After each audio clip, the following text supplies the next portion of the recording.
our, it is warm over there. Yeah, we tried to get you warm We'll enough. slide to the, okay, that's a little bit better. Out of the way of the heat there. So, if you got your Bibles, go ahead and turn to Revelation chapter 2.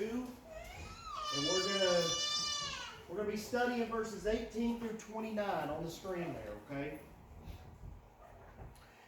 So far, we have studied 3 of the 7 churches and their locations. What were they? What was the first one? Ephesus. Ephesus. Yes. What was the second one? Smyrna. What was the third one? Pergamum. Yep. All right. Big. Now, today we are stopping along the Roman mail route about 40 miles southeast of Pergamum. We are actually stopping at a location known as Thyatira. Thyatira was known as the gateway to Pergamum. It was originally founded as a military outpost to defend the city of Pergamum. It was founded by Seleucus I. Now, as we begin our study this morning, we are going to read this once again. Now, Aiden just read this, but I'm going to read it again. Let's begin verse 18. To the angel of the church in Thyatira write, these are the words of the Son of God, whose eyes are like blazing fire, and whose feet are like burnished bronze. I know your deeds, your love and your faith, and your service and perseverance, and that you are now doing more than you did at first. Nevertheless, I have this against you, that you tolerate that woman Jezebel, who calls herself a prophet. By her teaching, she misleads my servants into sexual immorality and the eating of food sacrificed to idols. This is a recurring theme for the churches. We talked about this in January when we looked at the church in Pergamum. You remember the worship of Dionysus? If you were an actor in the Actors Guild, your patron god, because all these workers' unions, all these guilds would have a god that you would pay tribute to, that you would worship, you would sacrifice. You would thank that god for your skill set. And we talked about how with Dionysus, he had his temple right there at the base of the theater, which made sense, right? And basically what you would do is, in these guild meetings, which we'll talk about today, is you would go into the temple, and they would have all this meat on this altar. These altars were usually throne-shaped or something similar. The imperial worship of the emperor, the altar was throne-shaped, which made sense, right? But Dionysus, you would pile all this meat on this altar, and people would go, and basically you would have these events where people would just eat and eat and eat this food. This was food sacrificed to these idols. So when Paul talks about this stuff, this is what John and Paul had something to say about it too, because this was a part of their culture, and it was a part of the worship of that particular god and that pagan system. That's why it was so wrong to engage in that. And the sexual immorality was right there with it. Temple prostitution was it had ritual and religious reasons behind it as to why you would engage in prostitution with these temple prostitutes. It was a way of honoring and worshiping your patron god. Okay? So, I have given her time to repent of her immorality, but she's unwilling. So I will cast her on a bed of suffering, and I will make those who commit adultery with her suffer intensely unless they repent of her ways. I will strike her children dead. Then all the churches will know that I am he who searches hearts and minds, and I will repay each of you according to your deeds. So much there. Now I say to the rest of you in Thyatira, to you who do not hold to Jezebel's teaching, to her teaching, and have not learned Satan's so-called deep secrets, I will not impose any other burden on you except to hold on to what you have until I come. To the one who is victorious and does my will to the end, I will give authority over the nations, and that one will rule them with an iron scepter and will dash them to pieces like pottery. Just as I have received authority from my Father, I will also give that one, the morning star. Whoever has ears to hear, let them hear what the Spirit says to the churches. So as we do our studies, let's talk about the city of Thyatira first before we get too deep into the text. And it'll help us better understand why John is using the words he's using just for this church. Because like we've studied time and time again, every church has their own special address. He could have just done a basic intro and been done with it, but he didn't. Each one had something special that was special to them, to their city, and to the Roman culture. Okay? Yeah. Okay. So Thyatira was completely different than the other cities that we have studied. Ephesus, Smyrna, Pergamum, those were some high-tier cities. They were extremely wealthy, they were very sophisticated, and they had a very big hierarchy. Okay? Pergamum especially, because what was Pergamum in this region?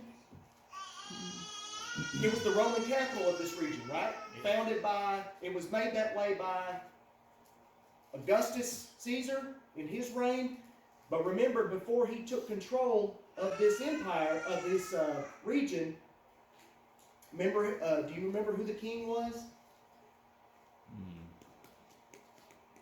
King Attalus III.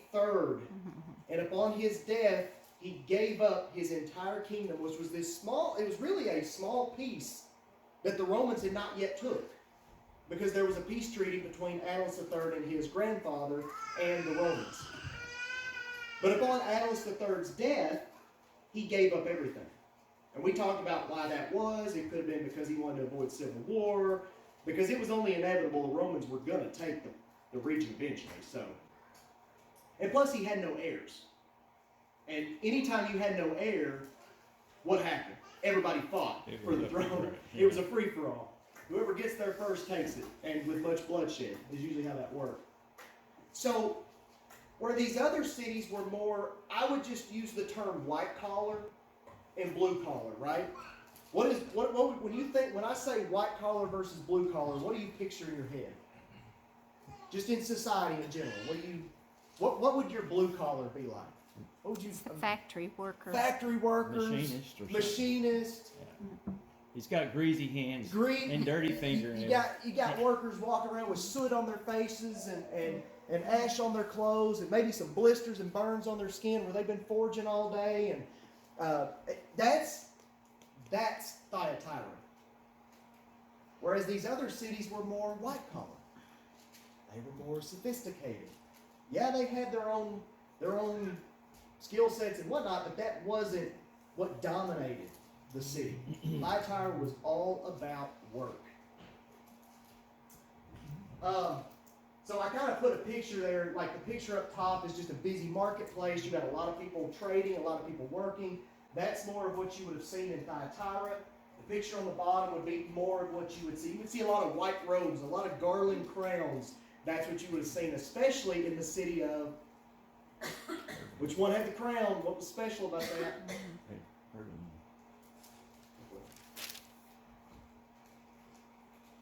Who was it that was promised the crown of life? The Christians in Smyrna. Christians in Smyrna were promised that because of their goddess Cybele, who was pictured wearing that fortress on her head as a crown, right? The Acropolis. Now, like I said, it was located 40 miles southeast of Pergamum. There was no Acropolis here. There was no mountain. There was no big hill. Thyatira was sitting on a relatively flat piece of land, which is an interesting strategy, I guess, to build a city.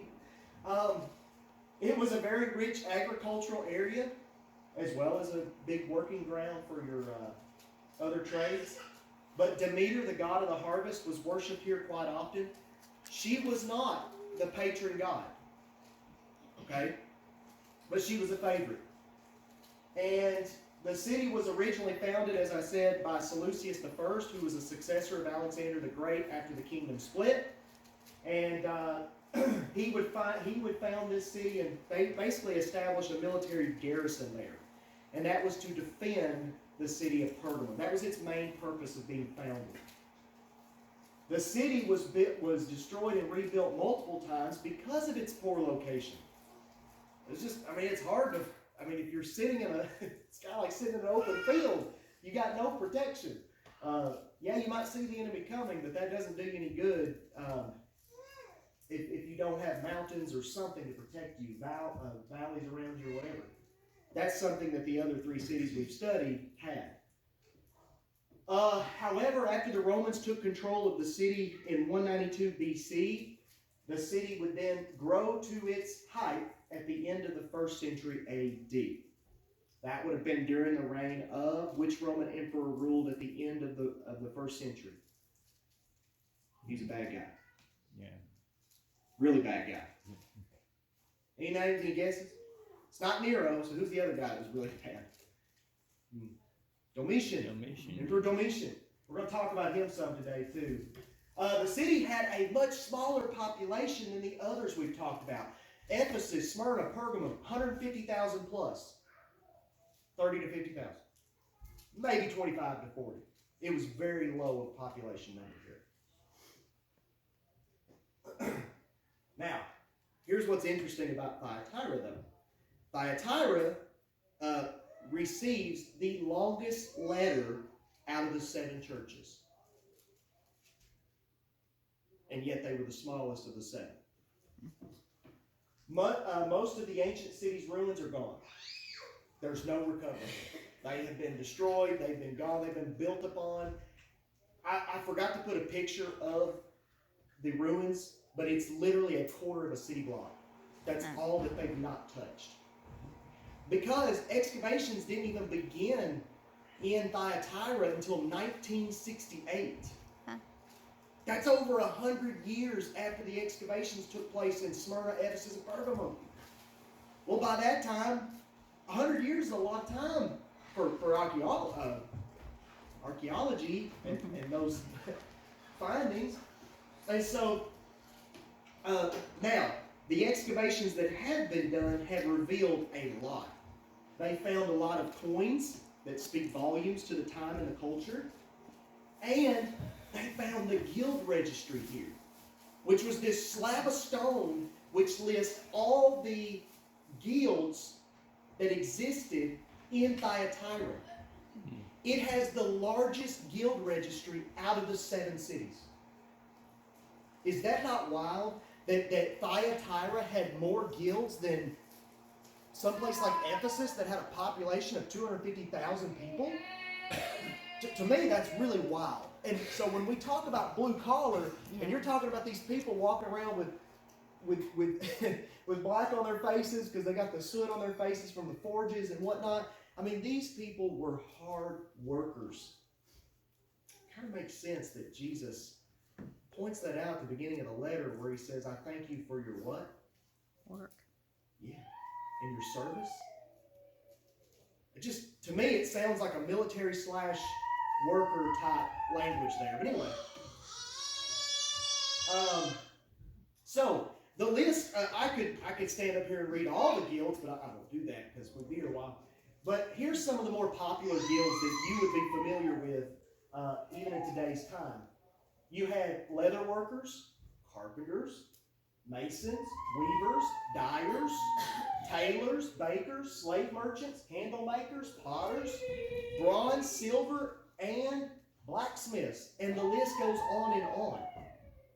And yes, they were making iron here as well as bronze, which was big for the Roman Empire, iron and bronze. Because what did they use that for? Well, some of the popular uses: weaponry, armor, even in their architecture. Yeah. Chariots and wagons. Yeah, absolutely. Just think about all the even the siege weapons they would use. You had to have this type of material to keep your weapons of war functioning, right? You had to have something more than just simple wood something to tie it together. What? Okay. So, Thyatira was home to two major exports. Purple dye and burnished bronze. Burnished bronze was number one above the purple dye. Let's talk about this for a second. So this dye that they would use, it wasn't exactly purple that we think of today. Oftentimes when we read this out of context, we paint a picture in our heads that might not line up with the way it really was in this time. The colors on the right, that's that color, that's that purple. And as you can see, depending on your formula of how you boil the madder root that you would use to make this, you could get different blends of this purple. You know what it's called today? Turkey red. Oh, yeah. Turkey red. That's the color. That was the specialty of Thyatira. Because instead of using shellfish like the other areas would do, it was like 8,000 shells would make up just I think it was like a gram of purple dye like that. That's wild. But anyway, they found a cheaper way of doing it, and they were using madder root. Madder was a plant. If anybody's ever seen it, the roots look like little thin strings. Looks like little fettuccine noodles. And they took this madder root, they dry it. It was the whole process. If I could have Lydia, one of Paul's converts in Acts chapter 16, she could tell you all about it because she was from Thyatira. And guess what? What was her career? Seller of purple. She died. She dealt with purple dye. This was her job. This was her career. And she's one of the first. She's one of the early converts of Paul in Acts 16 that you can read about.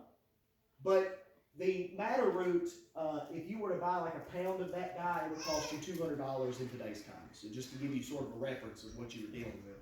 Now I don't know what 1 pound of dye would get you, but $200. To me, that's quite a lot. So moving on, we don't really know what happened to Lydia in Acts 16. We don't know what happened when she perhaps returned to her hometown of Thyatira. Because as we talked about, these career people, most of them were part of guilds. And these guilds worship these patron gods. So it does make you wonder what happened to Lydia when she returned to her hometown of Thyatira. Did she give up her track? We don't really know. But we know there's a church here. We know there's a body of Christ followers here. Could she not be a part of that? Oh, absolutely she could be. Could this be in her home? Absolutely it could be.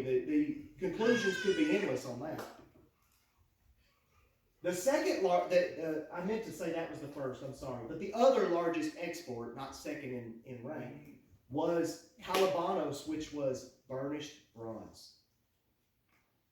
Whose feet were like burnished bronze? No. Did we not just read that? Yeah, the Son of God. What? The Son of God, it says. Well, Son of God is going to have a reference here in a moment. Right. So Yeah. the Son of God has feet like shiny brass, is what Aiden's translation said. That's burnished bronze. Because that was the closest thing they had to mirror technology, to glass technology. Now, I don't know how you would see anything. I don't know. It's not a, you look at a polished brass doorknob and you might get a little bit of a reflection, but it ain't much. It ain't nothing. You're not going to be looking to check your makeup out or nothing on it, that's for sure. The image on the right, that's the colors of that purple dye you would have seen. The image on the top left is an artist tracing of a coin they found. Because the coins are so dull, I want to show you in more detail. That's a bronzesmith on the left, forging, and that's one of the gods with her hand on the forgery, helping him smith. And then down at the bottom, that is a burnished bronze mirror found in ancient Egypt around this same time. Yeah, they would carry these around to act like mirrors. Like I I said, it's just interesting studying this and seeing how they were using this. So let's talk about these guild meetings real quick. So these guild meetings were very popular in the city of Thyatira, as well as the other cities in the region. And so if you were a carpenter, Dale, and you wanted to be in with the crowd, in with the brotherhood of carpenters in the city, you would join the guild. And the guild was like a mix between a fraternity and a union. Kind of a combination of the two. Okay? Doesn't sound like a very good combination. And it wasn't. It's not a good thing to go to these meetings. It was a place where rampant idolatry, sexual immorality, eating food sacrificed to idols, it was so prevalent here, it was wild. And so, let's say that, for example, Dale is a carpenter, and he joins the brotherhood of carpenters in this region. They would have a patron god, and ever so often, Dale would be instructed, as well as the other members of the guild, to gather at a specific temple of their god, perhaps in Thyatira, perhaps in a neighboring city. And the first thing that Dale would do is he would walk in, and the first thing that he would do is he would offer incense to his god. He would offer that incense, and he would go and he would sit at the table. And at these tables, they had gobs of food. And you know what the food was? Anybody take a wild guess what kind of food they would serve you at these guild meetings? Whatever was offered to the idols. Whatever was offered to the idols. That's exactly right. It was usually like a meat of some kind. And so Dale sits down and he's like, wow, somebody undercooked the chicken here. No, I'm just kidding. Actually, I think it'd be more meat, more beef or meat. But anyway, so you would enjoy this feast, but before you did, though, you would often say a prayer to the God of your guild. You perhaps would offer some type of sacrifice on top of that, and then you would eat. And you would discuss business matters. You would discuss innovative ideas that you've come up with on how you can progress the carpentry field in Rome. After it was over, after business matters are dealt with, then it's a free-for-all. You basically end with a prayer of some type to your patron god, and that's when the party started. You would think that eating all this food was the party, but actually that was just getting you going. Because then after that, then you would engage in temple prostitution and getting drunk. Yeah. Not your normal business meeting of today. At least not that I've been a part of. So you can tell this evil, this wickedness, this evil influence was so prevalent in this region that your very career was at jeopardy if you follow Jesus. That's why I wonder about Lydia, what she did. Was she a part of the guild before? I don't know. I really don't know if women were allowed to be a part of these guilds. I don't really know the answer to that. I'd love to study that. I didn't even think about that till just now. So she may have even been forbidden to join a guild. I don't know.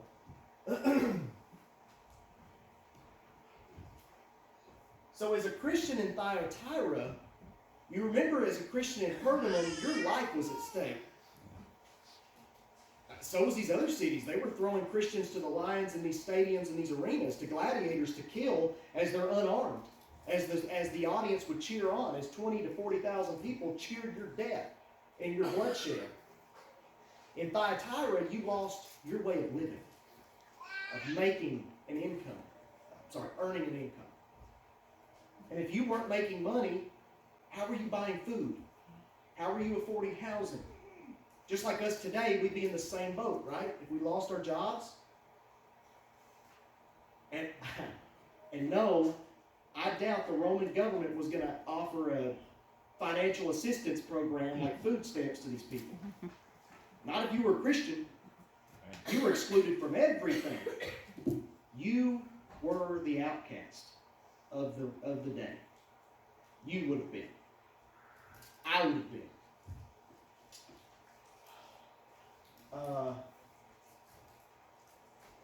Okay. Son of God. This brings us to our next reference in the scripture to Thyatira. Now, this is actually the first thing that we note, but I wanted to cover it later on after I cover those other big things. But you have a reference to the Son of God. Nowhere else in the addresses, in the intros to the other 7 churches, is Son of God referenced. Who's the Son of God? Jesus. Everybody. Jesus. Jesus. But who was the Son of God to the Romans? You see, the patron god was Apollo Tyrannus. Now this is where it gets a little tricky. So Apollo is the son of Zeus. Zeus is the god of gods to the Roman culture, right? Well, Jupiter, but, and to the Greeks too. Zeus was the god of gods. He was the king of kings. His son, this is where it gets tricky, was Apollo. Apollo was viewed as the god of the sun, as well as some other things too. But sun was a big one. S-U-N, sun. But as muddled as this is, stay with me. Because you have a reference to another god called Tyrannus. And the reason it gets tricky is because there is a lot of debate as to who this was. Was this a remastered version of Apollo? Was Apollo and Tyrannus separate deities? Every reference that I have studied thus far, to me, this is what I have researched. You do your own research. My research is this is a remastered version of Apollo, the son of Zeus. But let's say that I'm wrong. And let's say that Tyrannus is a separate deity. Guess what? He was still titled as the Son of God too, because he was a son of Zeus, if you separate them. So in either context, you have a slap to the face from Jesus to Apollo or Tyrannus or this one god that was a remastered version of Apollo. Because what he's telling the people is, your patron god is not the Son of God. I am. Jesus Christ is the Son of God. Not Apollo, not Tyrannus, and not this remastered version of this Apollo Tyrannus, if that's the case.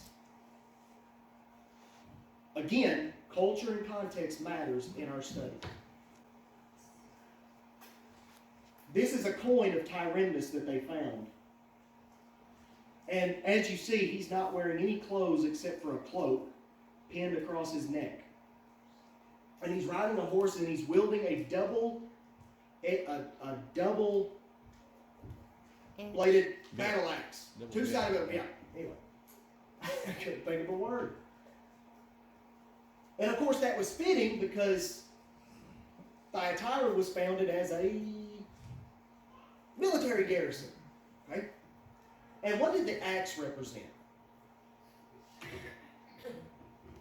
If you look in references, axes were often associated with language such as dashing and scattering the enemy to pieces.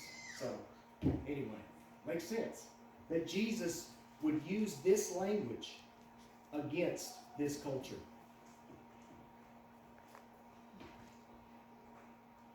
I want to do a little rewind, okay? Revelation chapter 1, verse 16. You remember when Aiden his first scripture reading was chapter 1 of Revelation.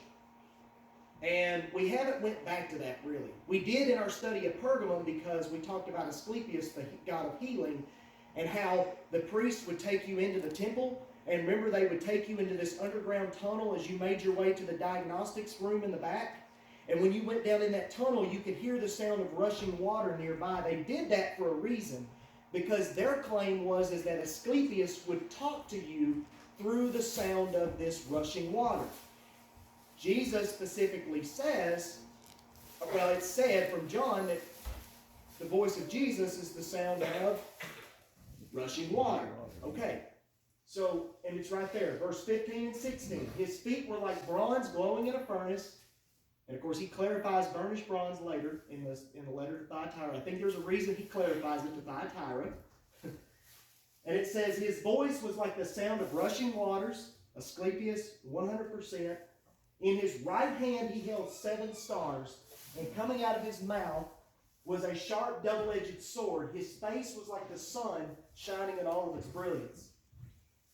Burnished bronze, a direct hit on the number 1 export of Thyatira.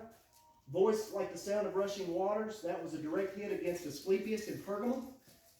Held the 7 stars, we'll talk about that in a minute, but basically this was a direct hit against the entirety of the Roman religious system and their culture. Coming out of his mouth was the 2-edged sword. Okay, we talked about that. Athena, there was an inscription found in Pergamum that declared that Athena had the sword coming out of her mouth. This sword would have been the Roman sword. The Roman sword was a 2-edged sword, yes. And also the Caesar gave the governor of Pergamum us gladi, which was this special permission that the governor could take matters into his own hands without the Caesar present or involved. So in other words, if he thought that you needed to be put to death, you were put to death. And it was done by the sword. So there's a reason I think that Jesus points this out to Pergamum. And then, of course, his face was like the sun shining in all of its brilliance. You could take that as a direct hit against Apollo, the sun god, and there could be other things there as well. So let's talk about the 7 stars. So, the 7 stars would have stood out to a Roman citizen, or if you lived among the Romans. It would be like if someone said, Rita, what do the 50 stars on the American flag represent? And you said, well, it represents the 50 states. Okay? That's going to be hard to forget that fact. That's how simple this fact was to a Roman. They knew the stars, what they meant, just like that. So when John wrote about this, those living in Thyatira would have totally got it. They would not have been going, what did he mean by 7 stars? Could he be talking about this or something going to happen 2,000 years from now? No. It made perfect sense at the moment that they read it. Because the Romans believed at this time that the entirety of the universe as they knew it contained 7 heavenly bodies. They were the sun, the moon, Saturn, Jupiter, Mars, Venus, and Mercury. 7. And no, they did not view the earth as one of those 7. They did not. Another thought is that the 7 represents Ursa Major, which is the Big Dipper constellation. I don't think that. I think this was a direct hit on the entirety of what the Romans believed was the universe. And so by Jesus, the Son of God, holding the 7 stars in his right hand, what did that say to the person reading it? I'm in control. Of what? The universe. Everything. Yeah. Everything. It made sense to them. There was no mystery behind the 7 stars. Romans were big on attaching religious myth to like every constellation in the sky. Every planet had a god associated with it. The names of the planets reflect the gods they were named after. Okay? The Romans would use constellations in the night sky for guidance on the land and sea. Those who engaged in dark arts, such as the oracles and the sibyls of the day, those who could talk to the dead and the gods they claimed to, they would use the night sky as well as a way of predicting future events and good fortune and bad omens. Check out that instrument right there. Yeah. Wow, I wonder like how good a view that was. Probably not great, right? But they were, I mean, it's wild that the technology, they didn't have near what we have today, and yet they were able to figure some of this stuff out. They knew the earth was round. Yeah. What? They weren't sending people into space. They weren't sending satellites up there, and they didn't have a space station up there. And still today, people struggle with that fact. I mean, here's a perfect example. So here's your coins right here. Here's your coins. The top coin right there was made during the time of Domitian in 83 AD. Domitian had a young son who passed away at the age of 10. And as a result, he deified his son. He commemorated his son by putting him on the back of the coin. His face is on the left, on the front. And what is his son doing in this image? He is sitting on a globe of some type. Some argue that that's the earth. Some say it's Jupiter, being Zeus. Now, why do I say that? Why do you think that's a possibility? Because Domitian believed he was what?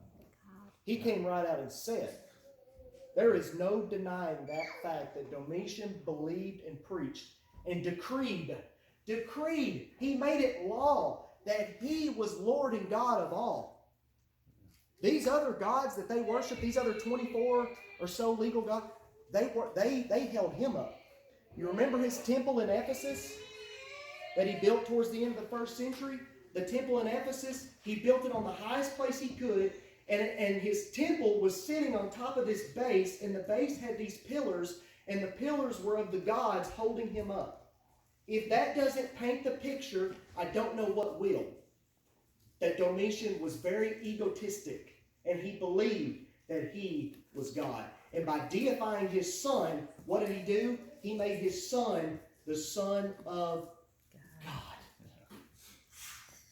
Now, I'm not saying that Revelation was written in the time of Domitian. I'm not saying that.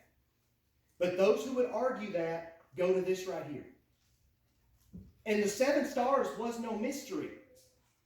John would have known, he would have understood what the 7 stars represented. Absolutely. Even in the time of Nero, if that's your thought that he wrote it during the time of Nero. On the bottom there is another coin that was discovered. This has Emperor Hadrian on the left there, and on the back you have the crescent moon with 7 stars. So this was a common thing for the Romans. In mythology, Zeus made Halise, who was his nurse when he was an infant. He made her, he transformed her into the 7 of the brightest stars in the Big Dipper constellation. That's what the Romans believed. And so it was a person's hope that upon their death, they would be placed in the starry night sky. So stars meant a lot to the Romans than we might think. More to the Romans than we might think. And so, like I said right there, you can almost imagine that John is looking at one of these coins, maybe an earlier coin, and just being like, 7 stars. I want to touch on that a little bit. It made sense to his readers. Now, we don't have much time, so stay with me here as we talk about Jezebel. Who was Jezebel? Jezebel's been gone for like 800 years at this point, so it can't be her. And I think we're safe to say that it wasn't her physical Jezebel self, that we read about who was married to King Ahab. Some people would say that this was a person living, who was a member of the church there in Thyatira, who was perhaps drawing people away, telling them, hey, let's go worship at the temple of Dionysus or whoever. That's a possibility. I wouldn't say no to that. I think there's more there than we might think. He does use a name that was particular in Jewish culture. And so some people think that this person was a Jew practicing witchcraft. That's another thought. But what we have to understand is that oracles and sibyls, those who claim to talk to the dead and to the gods, to the underworld, were very prevalent in Roman society and were a big deal for like these trade guilds and these workers' guilds. Big. They were tied together tighter than your shoelaces. I mean, they were tight, okay? So there were 4 main oracles that made up of the region. And these were big temples. Here's the temple at Didyma. You can see this is one of the oracles that you would go and see to basically tell your fortune or predict the future. And as you can see, it's all ruins today, but how massive this temple was if it was fully built. But let's say you couldn't afford an oracle, because they were pretty high dollar, okay? And to travel to one of these places might have been inconvenient for you during your time of distress or whenever you need to know something. So you would go to your hometown oracle that they called sibyls. Yeah, these were your tarot card readers and your palm readers up the road here. So the sibyls were women who they claimed to be prophets, and they claimed to be able to access the gods. They could talk to the gods. They could talk to a loved one that you've lost. They could talk to the underworld. They could predict future events. Many Roman citizens and government officials depended on these oracles and sibyls like it was food to survive, like water to survive. Even Julius Caesar would consult an oracle from time to time to know what to do. Uh-oh. Why is it doing that? Okay. So as I said, the importance of oracles in the Roman religion cannot be overstated. They served as a means of divine communication, offering insights believed to be essential to the well-being of the empire and of you as the individual.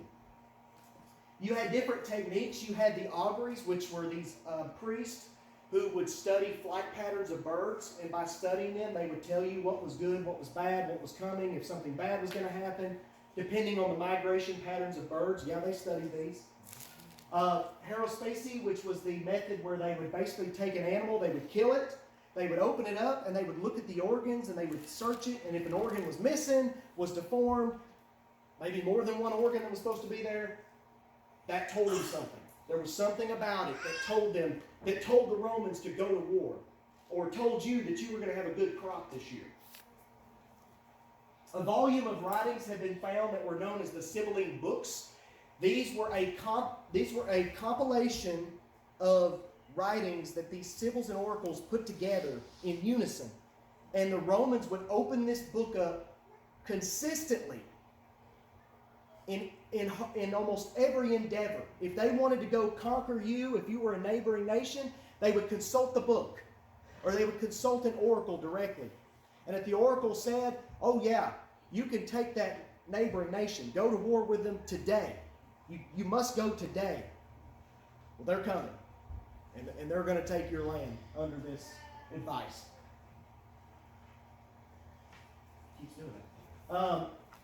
The Sibyl shrines would have looked a lot like this one on the right. This one's in ruins. This was an artist's rendition of one that used to stand. So keep in mind that these sibyls and oracles played a major role in Roman society. The labor guilds they were proponent of. From our study, we talked about how these guilds were steeped in idolatry and eating food sacrificed to idols and sexual immorality or temple prostitution. Guess what a sibyl is doing? What is a sibyl doing? If you go to a sibyl and you are consulting them on these matters when you're supposed to be consulting God, but what are you doing? You're engaging in this idolatry just the same, and she's encouraging you to stay in that idolatry, to engage in those guilds and their matters. Right outside the city of Thyatira used to stand a very small shrine called the Symbate. And the Symbate was the special shrine located here at Thyatira where a sibyl used to operate in this time. Shortly after Revelation was written, though, this sibyl seems to disappear. So, it's quite not a mystery. Where did she go? Or did this represent a system of women that were operating out of this Sybil shrine? We don't really know that 100%. But she does seem to disappear, this Jezebel, we're told. On the right, this would have been like one of those shrines. So just imagine that you're just traveling down the road and you see that big shrine up on the hilltop there. Smoke was probably billowing out from the sacrifices they were doing. Quite amazing. And on the left, that was the cave of Kumai, which is one of the four big, big oracles that they had. I tell you what. Yeah, we got one. Okay, here's what we're going to do. When we are here in March, but I'm leaving it up to you to reread this text. Everybody understand? I'm not doing your homework for you. I want you to reread this text, and when you come back in March, we're going to finish this up. And the reason I say reread it is I want you to be familiar with where we stopped at. So remember, we were stopping talking about Jezebel and these Sibyls. How were they connected, and why was it appropriate for John to use this name for this person, whoever this was? Thank you for your attention.